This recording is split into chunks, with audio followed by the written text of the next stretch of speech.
Hi everyone, I hope your new year is off to a great start. Welcome back to our Facebook Live series where we tackle different topics related to breast health, breast cancer, and what we do here at Susan G. Komen. I'm Katharina Kang, Mission Programs Director at Komen North and West Texas. As a reminder, you can catch all of our past videos here on our Facebook page or on our YouTube channel. Just search for Komen North and West Texas. At the start of every new year, many people are focused on leading healthier lives, and that should include your breast health, which leads us to our first topic of 2020, breast self-awareness, or what we here at Komen often refer to as BSA. Sorry, we're having some technical difficulties. Breast self-awareness is a way for you to be proactive about your breast health and includes 4 steps or areas. They are knowing your risk, getting screened, knowing what is normal for you, and making healthy lifestyle choices. Let's start with knowing your risk. There are many factors that can increase the risk of breast cancer. The 2 biggest risk factors for developing breast cancer are being a woman and getting older. Other risk factors include age at first period, age at onset of menopause, alcohol intake, bone density, height, inherited gene mutations, and ethnicity. This may seem like a long list of factors that can cause breast cancer, but there's an even longer list of things that have no relation to breast cancer or may even reduce the risk of breast cancer. For example, breastfeeding, exercising, and eating fruits and vegetables can actually reduce your chances of developing breast cancer. Genetics is a cause for about 10% of breast cancers, so have a conversation about your family's health history, including both your mother and father side of the family, to understand that aspect of your breast cancer risk. Sometimes there are gaps in a family medical history, and that's okay. It's better to have an incomplete picture than no picture at all. It is also important to have a discussion with your healthcare provider, especially if there is a lack of family history, about your own personal medical history to help determine any further risk factors. The next step to breast self-awareness is getting screened. There are several different screening methods, and we've actually covered them in past Facebook Live videos, so go check them out. A discussion with your healthcare provider can help you determine which screening is right for you. For most women at average risk, a mammogram is the most widely used screening method. A mammogram is an X-ray of the breast that can detect tumors even if they are very small. Generally, women at average risk start having mammograms around age 40, but you should talk to your doctor to determine the right screening schedule for you based on your personal risk and family history. The exam will take X-ray images of each breast and will last only a few minutes. When having a mammogram done, it is important, having additional technical difficulties.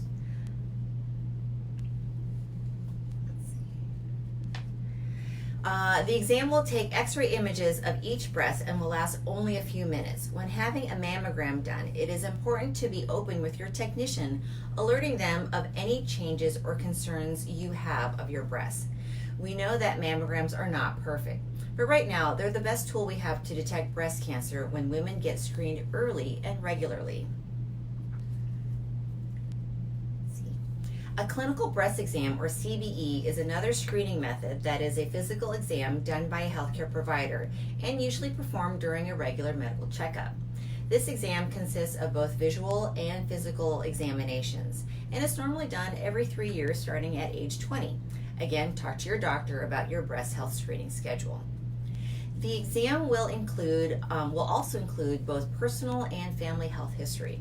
Both mammograms and clinical breast exams can complement each other, and it is important to have a conversation with your doctor about which exam is right for you. For women with above average risk of breast cancer, you may get screened at a younger age or have different screening methods like ultrasound or MRI. Knowing what is normal for you is the 3rd step of breast self-awareness. Every woman is unique, and each woman can have different signs of breast cancer. Visual changes are one of the first signs that your breasts may need to be checked out by your doctor. Knowing how your breasts normally look and feel can help you to notice when there are changes that need to be brought to attention. Any lump, hard knot, or thickening inside the breast or underarm area are examples of changes that need to be checked. Swelling, warmth, redness, and darkening of the breast can be mistaken for an infection, but can actually be signs of a rare form of cancer that needs to be examined by a doctor. Other changes of the breast that need to be addressed include change in the shape and size of the breast, dimpling or puckering of the skin, itchy, scaly sore or rash on the nipple, pulling in of the nipple discharge that starts suddenly, and new pain in one spot that does not go away. All of these changes to the breast can be warning signs, and it is important to acknowledge them by seeking medical attention. The last step in breast self-awareness is making healthy lifestyle choices. As discussed in previous videos, diet and exercise play a factor in breast health. Gaining weight as an adult can increase your risk of postmenopausal breast cancer, making it important to maintain a healthy weight. Also, incorporate exercise into your routine because research shows that being physically active can help reduce your risk of breast cancer. Maintaining a healthy diet includes limiting alcohol intake, as risk for breast cancer increases with increased alcohol intake. It is also important to discuss with your doctor risks and benefits of taking menopausal hormones. Some hormones like estrogen plus progestin can increase your risk of developing and dying from breast cancer, so it is important to discuss with your doctor what is right for you.